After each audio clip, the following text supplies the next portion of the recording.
चलो भाई देखो। मैं हिंदू होकर भी मुसलमानों को सपोर्ट करती हूँ और कुछ अनभक्तों के घर में आग लगेगी। तेरा सोमान अचे तो खूटम डाल के फाड़, चाहे कहीं रगड़ के फाड़।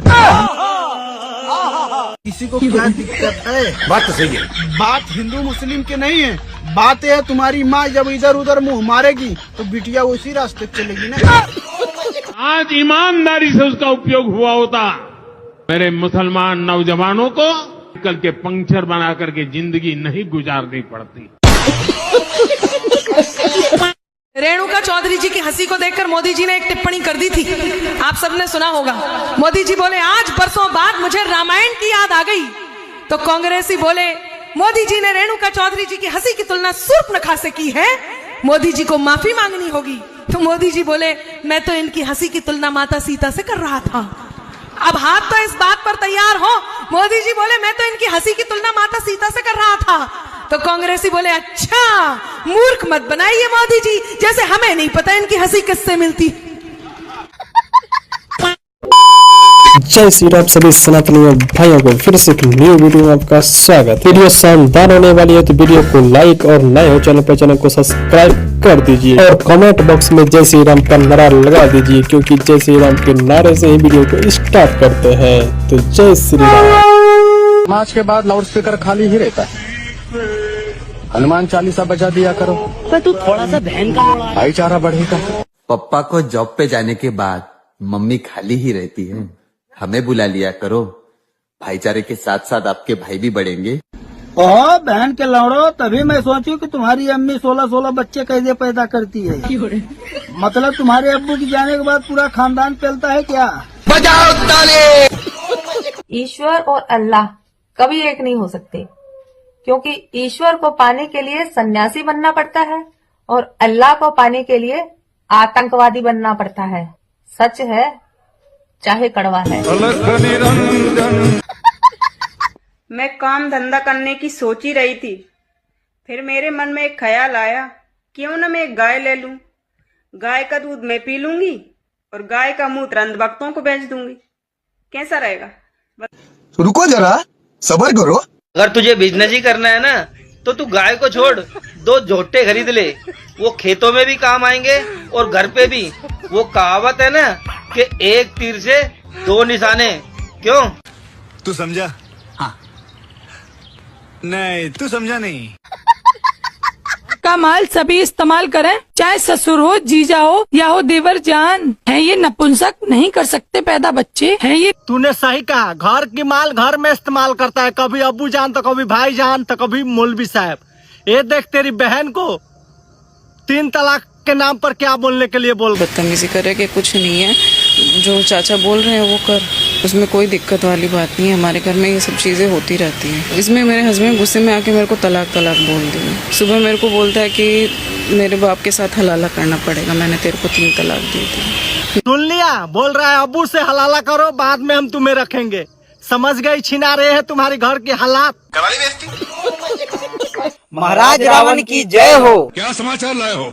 समाचार तो बहुत खराब है महाराज। अच्छा पहले आप ये वीडियो देखिए। चुनाव के टाइम हिंदुओं को घर से निकालने नहीं देते, वोट डालने नहीं देते। वोट डालने नहीं देते, दादागिरी हो गई। दादागिरी तो चल ही रहा है ना। 3 बजे के बाद वोट नहीं डाल सकते आप। और अगर आप वोट डालने जाएंगे तो कट्टर दिखाते हैं, 1 दिन पहले आके घर में बता देते हैं, आओगे तो देख लेंगे। ये कौन लोग हैं जो ऐसे धमकी देते? ममता दीदी की लोग हैं, जिनको हराम का खाने को मिल रहा है। स्थिति खराब है। आप बीजेपी की झंडा उठा के चल नहीं सकते वहाँ। जय श्री राम नहीं कह सकते। जय श्री राम नहीं कह सकते दीदी। श्री राम से भी दिक्कत। आप वीडियो देखे कि नहीं? जय श्री राम बोलने से दीदी उतार के आ जाती है मारने के लिए, उसके भतीजा खुद आ जाता है मारने के लिए। आप बताइए कि ममता दीदी को अब क्या किया जाए? इसी समय इसका सिर काट दो। शामिल से कुछ नहीं होगा महाराज, आप भी चलिएगा तब कुछ होगा। चलो। इंडिया वाले तुम लोगों से ज्यादा बेवकूफ मैंने आज तक कोई भी कंट्री नहीं देखा।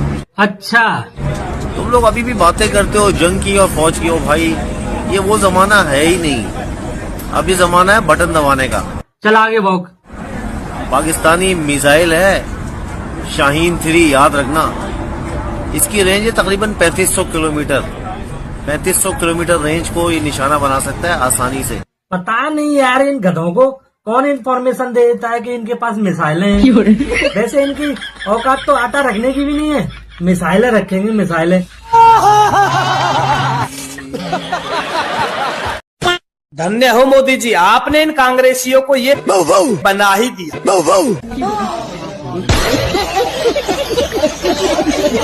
दोस्तों बात कुछ ऐसी है, कांग्रेसी सांसद रेणुका जो है वो अपनी गाड़ी में बिठाकर अपने पालतू कुत्ते को, अपने डॉग को संसद भवन लेकर पहुंच गई। और इसके बाद जो बवाल हुआ, यानी कि उस कुत्ते को तो भगा दिया सिक्योरिटी वालों ने, लेकिन सबसे बड़ी बात यह है कि इसके बाद बवाल हो गया कि राहुल गांधी क्या कहता है इस मामले पे, सुनिए। क्या कर दिया बेचारे कुत्ते ने?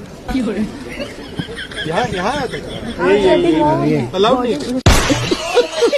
अब सुना आपने इस पप्पू को, यानी कि ये पप्पू चाहता है कि संसद भवन में कुत्ता को भी अलाउड होना चाहिए।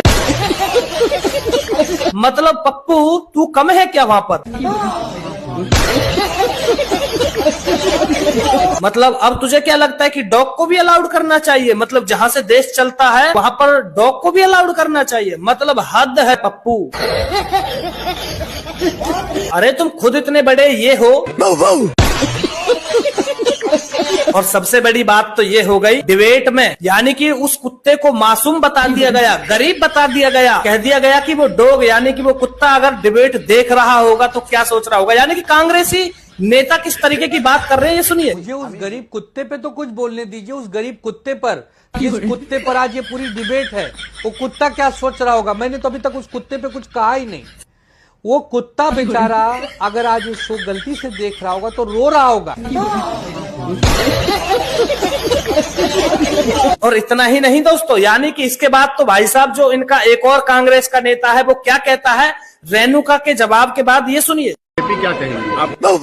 और क्या बोलूं? बड़ा अच्छा जवाब दिया, मुझे लगता है उसके बाद कोई जवाब देने लायक बचता ही नहीं। मेरे को तो खांसी भी हो रही नहीं तो मैं भी जवाब दे देता। आपको पता है तपस्या का मतलब गर्मी पैदा करना है। देखिए इस वीडियो को। तपस्या का मतलब शरीर में गर्मी पैदा करना, समझिए। हाँ, तब का ये मतलब है। तपस्या से गर्मी आती है। भाई कौन पढ़ा रहा है? तो भाई लोग इजियातियन के बात सुनो, मतलब पैदा करने के बारे में अल्लाह की देन है, और जब भुखमरी छाए तो मोदी की देन है। अल्लाह की देन, अल्लाह के देन है नहीं है? हाँ है ना। हाँ, महंगाई और बेरोजगारी किसकी देन है? वो मोदी का देन है। मोदी की देन है। अच्छा, बच्चे अल्लाह की देन है और बेरोजगारी मोदी की देन है। इसका मतलब तुम्हारी बीवी के पास मोदी जी आए थे क्या? बहन चोद कहीं का। Back Nehru memorial name got change sir. What do you have to say on that sir?